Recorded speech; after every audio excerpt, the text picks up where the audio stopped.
Okay, this is the first episode of the podcast called Wrestling Camp Guy. No, Georgian Wrestling Camp Guy podcast. Georgian Wrestling Guy Camp podcast. Heard it here first. My first guest is Caylum Bennet. Caylum Bennet, UK. First guest, so thank you for having me on this one. No worries. So, you attended my wrestling camp. Yeah. This is your second time. First time you attended in July, August, so going into August. But yeah, obviously the weather was better. So it's still okay now. It's not cold, but it could be better. Better in the summer, always, in my opinion. And you came back in November. Yeah, November time. And what was the number one reason that you thought, oh, I have to come back? Because last time I learned a lot, and I only did 1 week, and I thought I need to do this again because the experience of it all, meeting new people, training with them together, eating together, living together.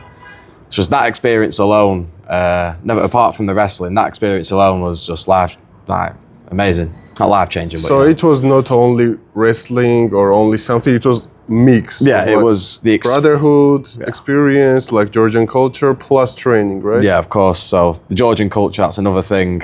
You've got the food. I love the food here. The people, very welcoming. So like I said, the experience was a different part to itself. And the wrestling, of course, for me at home, it's what I learn here is months worth of knowledge from what I'd learn at home. So I come here to learn even more. That's why I came back. I want to learn more. And what's your martial arts experience overall? So I've been doing MMA for 2 years. And so I started off with no wrestling. That's why I came here the first time, because my wrestling was awful. I have okay jiu-jitsu, but you see a lot of the guys high level, they're always dominating with the wrestling. That's how they dominate the fights. That's how they're winning the fights, wrestling. So you've got to learn it. Even in UK, professionals, do they not have good wrestling? Well, of course, who am I to say they don't have good wrestling? But the difference level you see from Georgians, the MMA fighters, to UK MMA fighters, you can tell the difference. There's a big difference. There's a huge difference between UK and, for example, fighters from the Caucasus in terms of wrestling. Is there a huge difference? I think there's a pretty big difference, because I've trained with Georgians now. At home, I've trained with British people, of course, myself. And Georgian people are just... No, I mean, this is wrestling gym, and that's obvious, but I'm asking more about professional scene. Oh, professional scene. Yeah. Oh, from like a viewer's aspect. Yeah, but you can see it very well. Like, I've seen you've got Georgian fighters, for example, Marab, Ilia Topuria doesn't wrestle much, but you've got wrestlers from Georgia. I think we've seen in one of the old fights, Ilia Topuria wrestling. Yeah, he used to wrestle a lot. And some highlights from the training. Yeah, that's what I mean. We know for a fact, and he has some wrestling experience. Yeah, of course. But Dude is a perfect fighter. So yeah, he's all-rounded. But you can see Marab especially. He dominates the UFC with his wrestling profoundly, So you see Corey Sandhagen, you've seen with Peter Yan, who is fighting again next month. And I'm excited to see more Georgian wrestling, which he will dominate with him. And you've only done MMA? Yeah. So in the UK, it's more like if you train MMA, you have classes for different days. So say Mondays jiu-jitsu, Tuesdays wrestling, Wednesdays boxing, Thursdays kickboxing. But you implement it all together, of course, in sparring, and that's where you learn. But I've come here I want to implement wrestling more in sparring, because in the UK it's mainly strikers. There's good wrestlers. We have good wrestlers, of course, but it's just mainly strikers. And I want to be that guy to dominate fights instead of just like win on the feet. And I want to dominate the fights. So that's why I come here to train. One MMA class structure is the same in Georgia, but I know that. So what I mean is, 1 day jiu-jitsu, 1 day wrestling, 1 day striking, kickboxing, Muay Thai. But I've heard a lot of people say, a lot of athletes prefer that they stop MMA for some time, they get a base from someone, something, yeah. you know? Like, they either do wrestling or only striking or only jiu-jitsu. Yeah, I've seen that a lot. What's your thoughts about that? I agree. I think it's a very good way to start a base in a way. Like you say, you're starting a base. If you're doing wrestling you want to quit MMA, not quit MMA, but you want to go back into it, but you want to train one specific skill for the base, like wrestling, of course, jiu-jitsu. I want to train wrestling, and that's why I'm here a lot, because, like I say, Georgians have the best wrestling. And I like what you said. Yeah, it's a good way. Would you do the same? Yeah, that's what I'm trying to do. So when I go home, I'm gonna keep my momentum, do the warm-ups that I taught here. I've obviously got the skill set of a Georgian wrestler now for being here for 3 weeks nearly. So I'm going to implement that at home. And yeah, obviously I'm still going to do some striking classes to stay sharp, but I'm mainly focusing on wrestling now. And then compete in a few months and see how well I can implement it in a fight. Interesting. What about jiu-jitsu? How's your jiu-jitsu? My jiu-jitsu is okay. I think that's where I started. I had no wrestling at first, but I was okay at jiu-jitsu. My base was striking, but my second base, what I wanted to learn the most was jiu-jitsu. But then I realised when I got into my fight, it doesn't work very well, because the guy who I came against was a wrestler. He dominated me on the floor, and I realised there was definitely levels to this shit. So he took you down? Yeah, a lot of times. Yeah, a lot of times. And since your BJJ was stronger than his, you still couldn't do anything against him? Wrestling is the most tiring sport, in my opinion. I've been striking jiu-jitsu classes, and I've never been more exhausted than wrestling. Like, wrestling exhaustion is something different. And like I said, he took me down several times. You can try and squirm your way into some submissions, but you don't have the energy. He's wearing you down. He's throwing you to the ground, defeating your mind. You know, you're tired. Wrestlers actually can control you on the ground, which is underrated aspect of wrestling. Yeah, of course. Them only wrestlers that have only done wrestling, they can't submit you. They don't know how to, but still, if you control him, pin him, that still helps a lot. Yeah, like I said, he pinned me down. He just controlled the fight, controlled the floor. It was a draw, to be fair. Well, I didn't lose because I did well on the feet, but it made me realise there's different levels to this, and wrestling is the number one base. You see it everywhere. Someone getting dominated, it's usually wrestling. You get wrestled, out-wrestled, thrown to the ground. The opponent's tired, you don't know what to do. Yeah. You ever seen any MMA match where the guy was really good wrestler, but he still lost? Well, yeah, of course. Can you remember any? Well, Merab and Umar Nurmagomedov, they're both wrestlers, but no, I mean one of the guy is really good at wrestling. The other guy is more like a striker. Okay. But the wrestler lost. I have seen that. Anthony Pettis' recent fight, I can't remember his opponent, but he's a Dagestani wrestler, and he got knocked out with a spinning elbow, I believe, from the clinch. Yeah, that was one example. The Dagestani wrestler got knocked out? Yeah, knocked out, unfortunately. There's more examples. I just can't think off the top of my head right now, you know, but... No, but I'm thinking, what can wrestler do wrong? What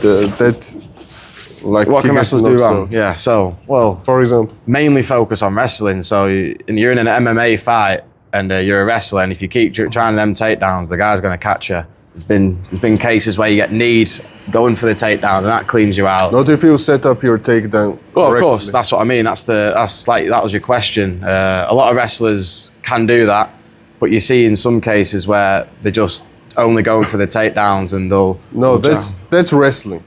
But we need to understand that MMA is still different sport. Yeah, of course. So you need to set up your takedowns a little bit different.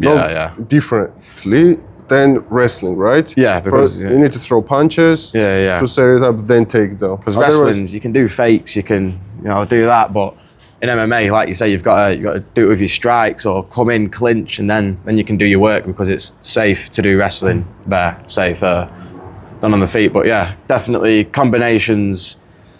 You need to throw fists while wrestling in MMA, and I've seen wrestlers who are just not even trying to strike, and just jabbing, then going for the takedown. But you see, in some cases it works. It's dominant. It's the most dominant thing in MMA. That's why everyone, well, not everyone. But I don't remember seeing Mirab got knee while takedown or like uppercut. Do you remember?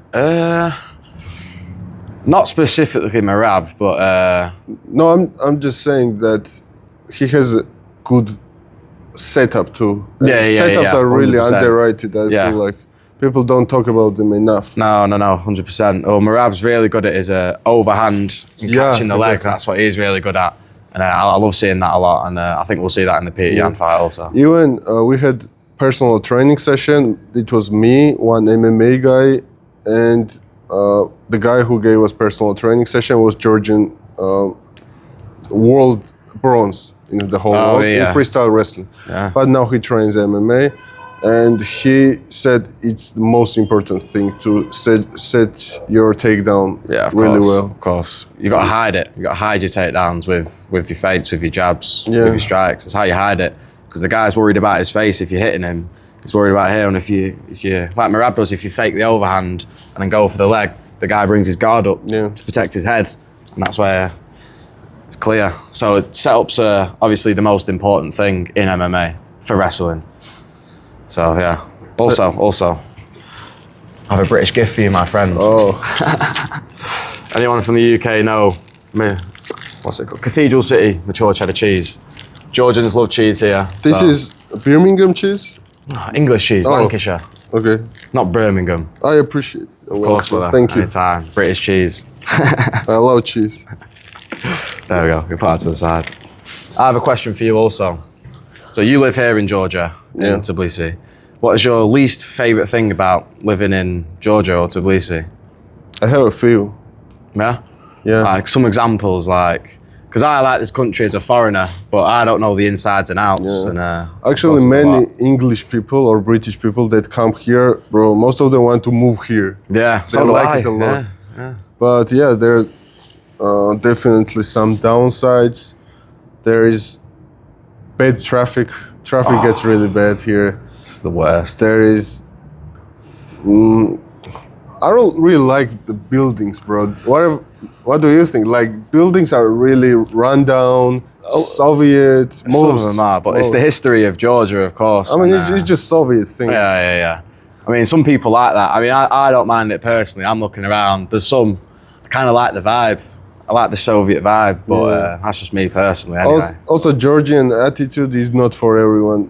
Because what I mean is a lot of Georgians just don't smile, don't engage in small talk. Yeah. I've seen that, I've experienced it. A lot of them can be considered moody by Western standards. Yeah, of course. I've experienced it myself, but it's you don't take it personally. It's not a personal thing to you. They're just doing their jobs you don't want to do.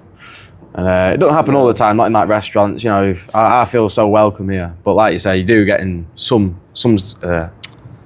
circumstances where you feel like, poverty, for example. Yeah, of course, yeah. Poverty is a problem, definitely here. Yeah. It's like economical problem. Economical, okay. It's like country-wise. Yeah. Yeah, okay. That's a cool one. And what's your number one? Give me your pros and cons about Tbilisi so far, because it's your second time already. Yeah, okay. Spend some time here. What, say if I were to live here, my pros and cons? Yeah. Okay. Yeah. So my pros first. Obviously, I want to train here. I want to wrestle. So if I lived here, perfect for me. Perfect lifestyle.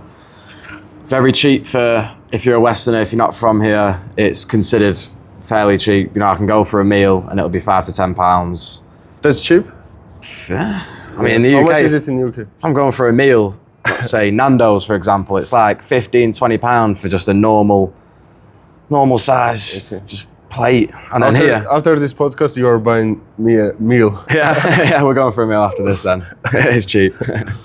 But it's considered cheap also. For food, for places to stay, I'm not sure about rent or property, but like hotels-wise, Airbnbs, so cheap, fairly cheap. I can't think of any more pros. There's a lot of pros, but it's also to you. How would you feel like a pro? How would the pro feel to you? Also, from a foreigner perspective, if you make online income or if you're a digital nomad, this is one of the best countries for you. 100%. And for like, if you fall into certain categories like IT, you pay only 1% tax, bro. Yeah. Yeah. That's crazy. Move to Georgia guys if you're digital nomad. But we still need to gatekeep this place, I think. We don't want to too much for. I mean, I have to welcome people. Yeah, of course. We don't want too much. I feel like it could be the new next Thailand. No. Like, Thailand 4 years ago. God forbid. It was known about, but now everybody's going there. And I feel like from when I last came, even in July, I think it's boosted a lot. Do you not think the tourism here and even in the past 6 months, you know? I don't know, bro. Georgia was touristic all the time. We get millions of tourists every year. Okay.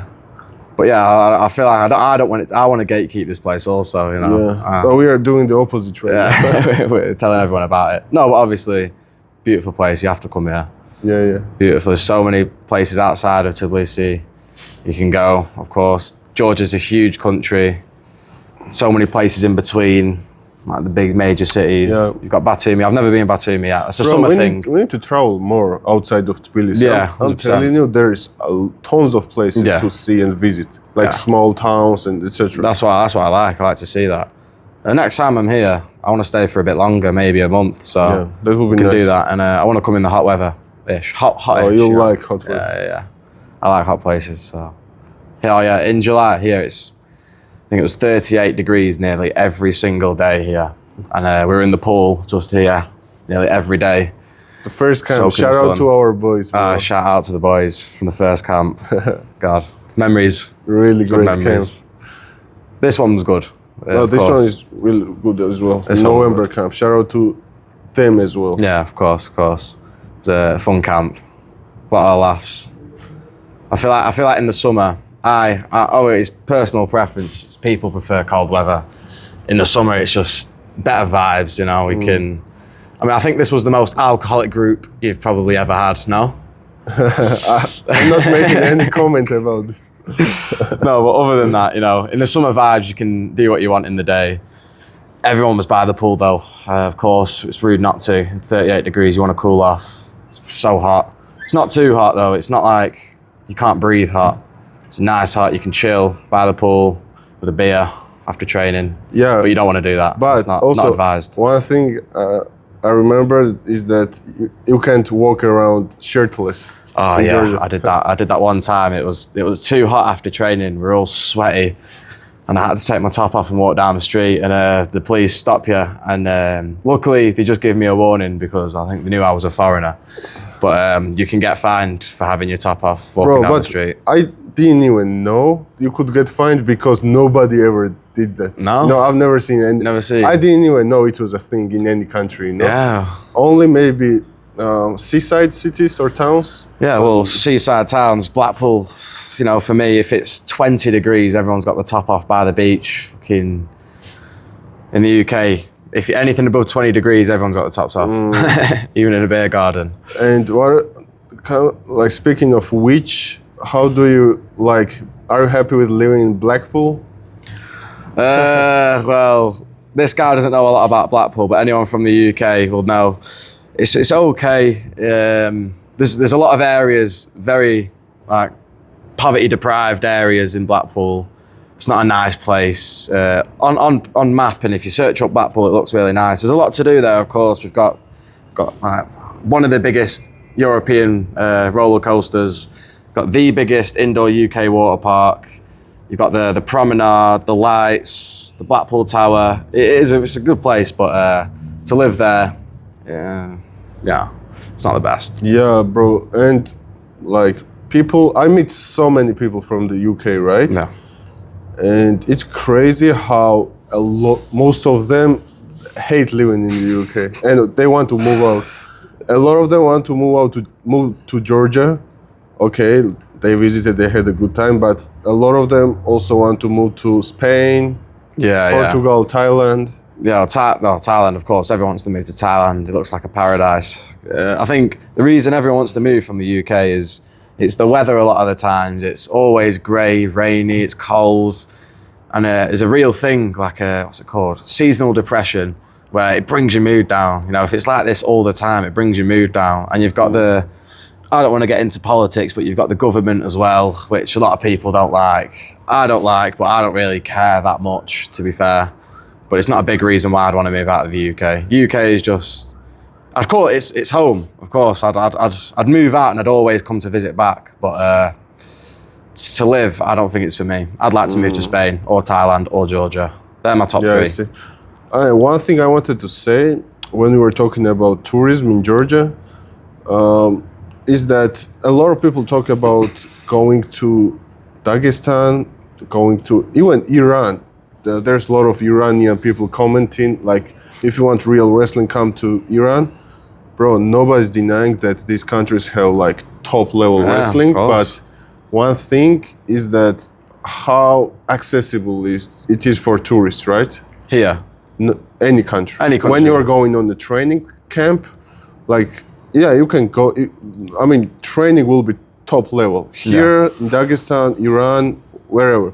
Thailand has really good training, right? From Muay Thai. Of course. But how accessible it is to tourists, which is how many people speak English there, right? Of course, that's a big thing. If you need a visa, because it can be really hard to get visa to Russia. Yeah. And I think to Iran as well, if you are Westerner, like if you live in Europe. Do I need a visa? I think I would so. need a visa. Okay, yeah. I think so. I could be wrong, but. But well, for a visa, you've got to give a reason why you're going, of course. Yeah, but I'm not saying they won't give you a visa.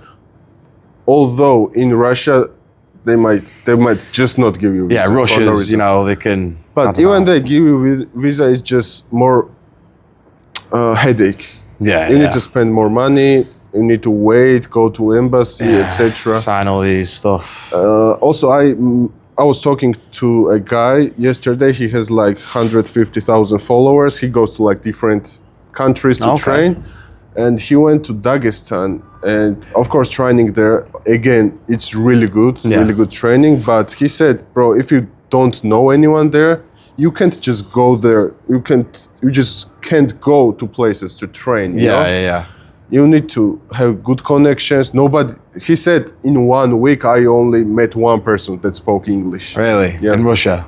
In Doesn't Dagestan. surprise me, in Dagestan. And how would you say, like, what's the situation is here in Georgia regarding that? Well, for me, you were my connection, even the first time. So instantly I've got someone I know of here. I've never met the guy. He could have harvested my organs and sold them. I don't know the guy. I just booked his camp. But that was the connection I had, only you. Now I've got connections here. I've made a lot of good friends. And that's what I recommend also. Having the balance to meet new people, go out to have a little drink sometimes. That's where I've met most of my friends.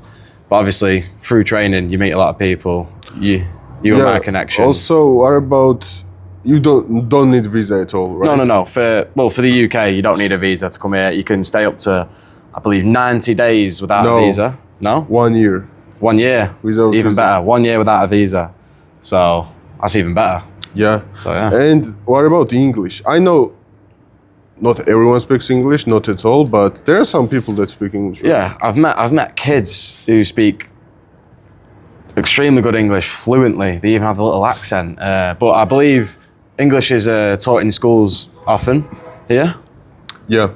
So, all the time. So there's a lot of people with an English base. Some people, they don't understand fully and they can't fully speak, but then they'll just get the friend over who's probably next to them and they'll be the translation for you.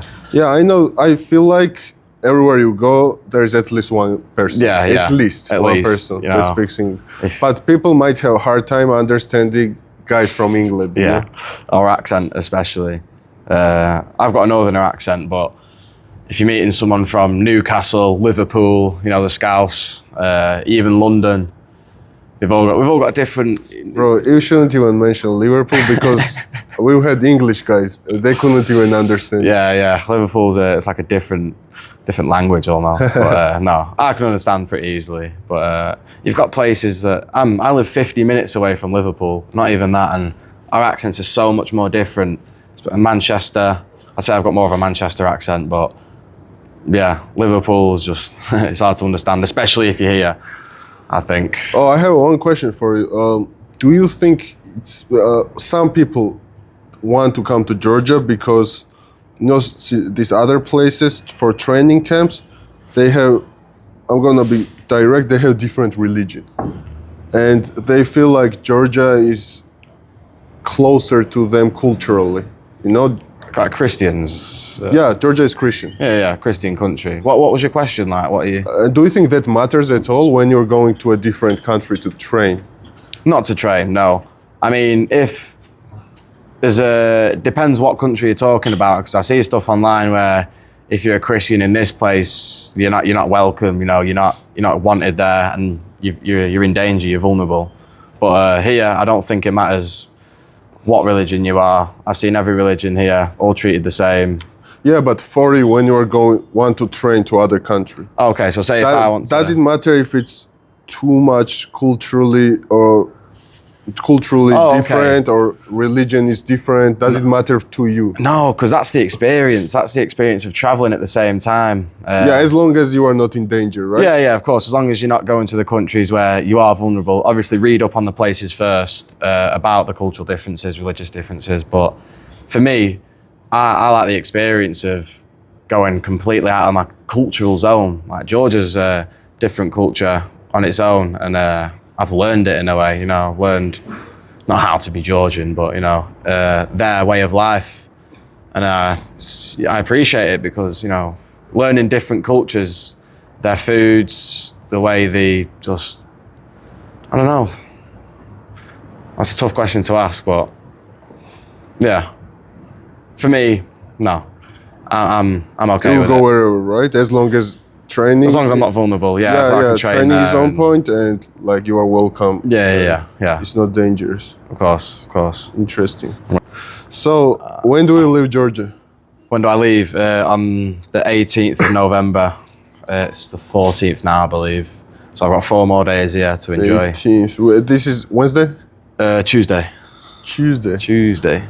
And what are you gonna do today, tomorrow, day after? I'm gonna explore outside of the city more. I think I might get a train somewhere just random because I've been here for near enough 3 weeks. I feel like I know the city pretty well, where to go. So we went to the mountains last week. That was really good. That was different. Different town. Was it a town? I don't know. It was town, village. Yeah, it was very, very nice place. And of course, you've got huge mountains around you. I like stuff like that. Obviously, city life's a good thing, but city life's a bit too much for me. The traffic, it's just too busy, and I like to get out of it sometimes. Yeah, definitely. When you visit another country, you need to visit other places other than capitals or big cities. Of course, big cities. But I think what I miss the most about home right now is a haircut. I'm dying for a haircut.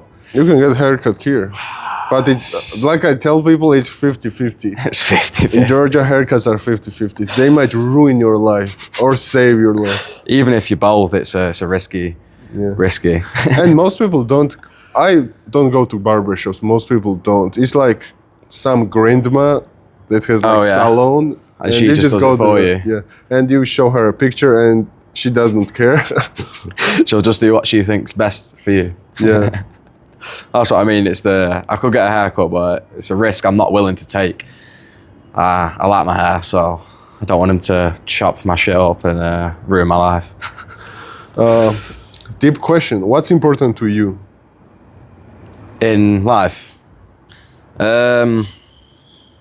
Friends. I think friends especially, they're always there. I see my friends near enough every day. Training for me. Whether you're not for me personally, but whether you're depressed, you've got anxiety, you're not in the right mental space, and you're stationary, you're not moving forward. Which is anywhere. really common. Yeah, it's very common.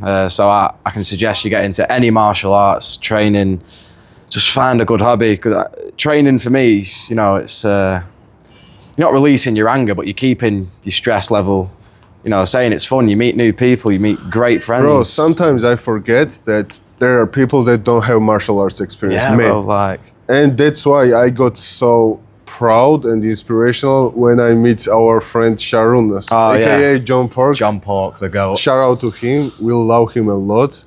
It was inspiration to me because it was his first time training martial arts, training wrestling, and like that was such a huge action. Yeah, let's talk about that, because to have no experience in anything like athletic related whatsoever, he comes here to train in Georgia for wrestling. You know, it's like you train with a top level from nothing, beginner to still a beginner, but you know, the guy, he's probably learned a lot. I think it's been a good experience for him, I hope. And it blew my mind how he attended most of the trainings. Yeah, I'm not gonna lie, I think he attended more than me. Yeah. I was took off to an injury.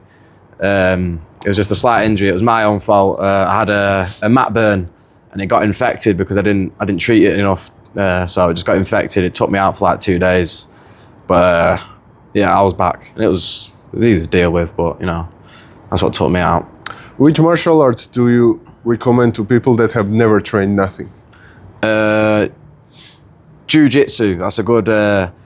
because I know a lot of people who, that's where they start, jiu-jitsu, and that's how they fall in love with the sport of MMA or combat sports, you know. So wrestling also, because John Park loved it. He had a good time, I believe. In his interview, he said it was okay, but I know he loved it. I know he loved it. But 8 out of 10 is more than okay. Yeah, for a beginner, you know, he was tired, he was sore, he was, you know.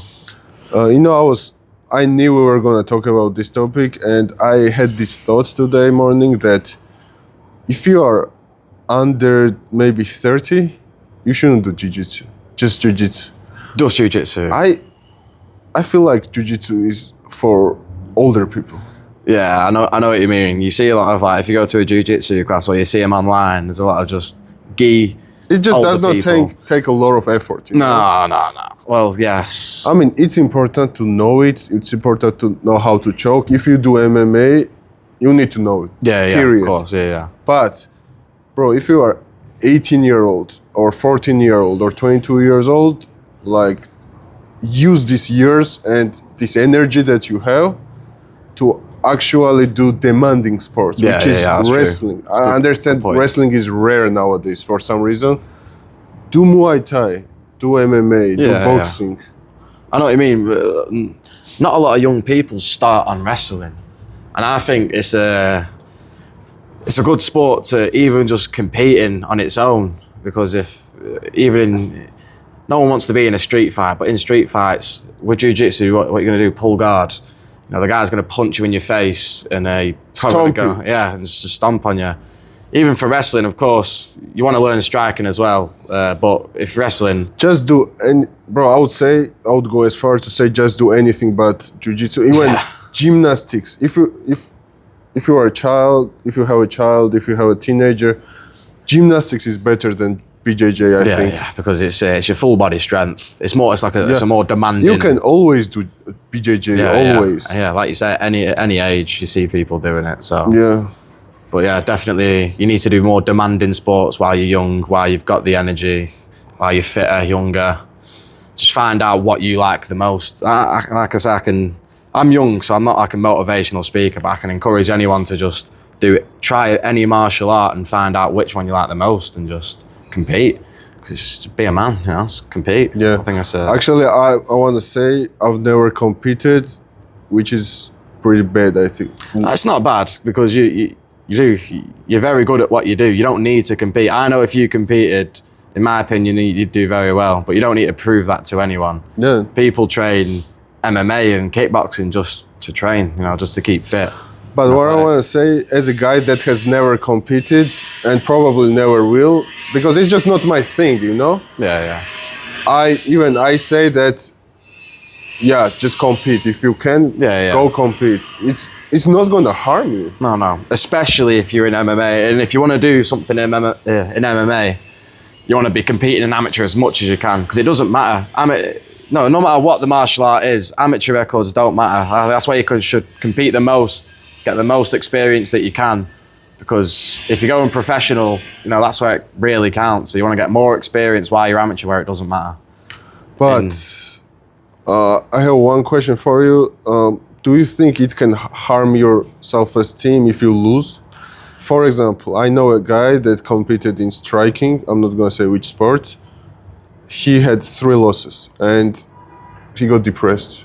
I think it really can. I mean, I've not lost yet, and I'm expecting it. And it's people say it's not a mindset to have, like preparing to lose, but losing is a part of life. You know, it's I feel like it would affect you mentally because you know you brought all your friends and family to this place, and the guys beat you in front of your friends and family. He was the winning man, and you're not good.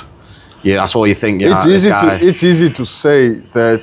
Yeah, just don't let it bother you. Yeah, like, of course. You're only gonna get stronger, but I feel like you just that's all you'd think about the next few weeks going into your next fight. Next competition. It'd even be on your mind. You know, I lost last time.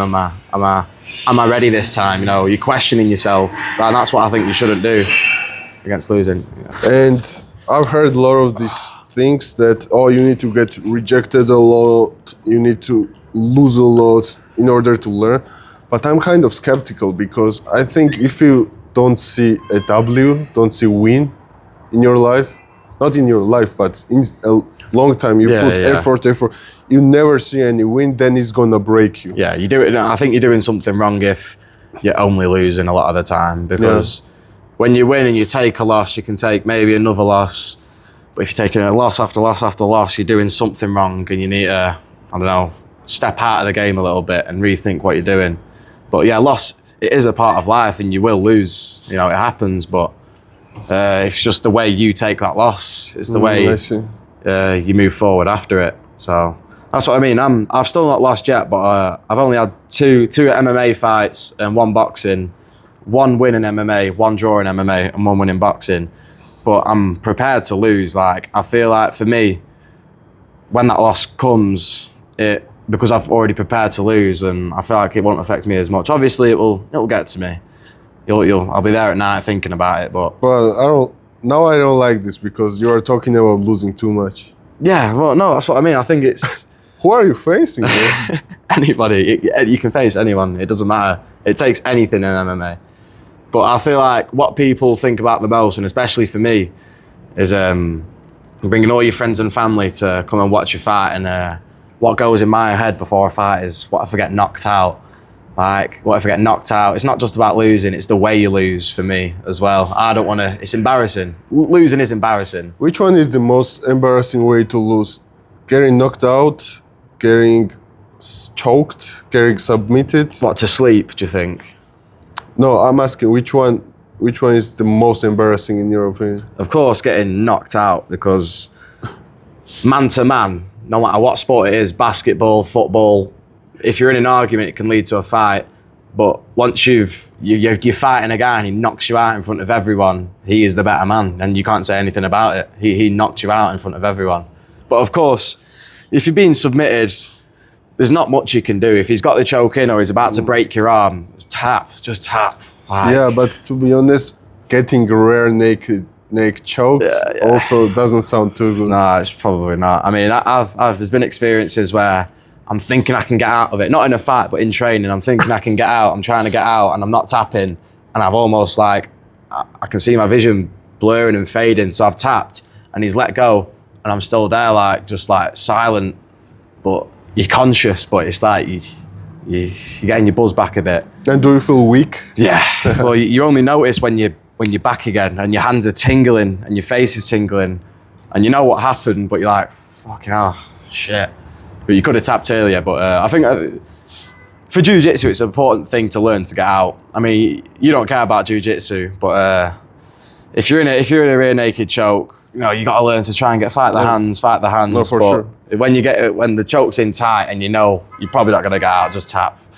Even in training, because it's a funny experience getting chokes nearly to sleep. I've never been put to sleep, but it's a funny experience. It's not no hard feelings. I'm the one who didn't tap in time, so yeah, that's it.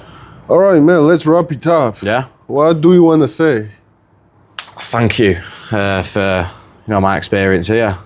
I can't recommend this guy more. He's a very hospitable guy. He'll take you around Georgia. I don't want to get too much into the details and spoil it, but definitely book this guy, look into his page. If you want to learn to wrestle, if you're an MMA fighter, doing anything, definitely book this guy. Thanks a lot, 100%. Man. I appreciate you for coming here and trusting me, doing your best, training hard. I appreciate you. Thank you, brother. It's good. Thank you.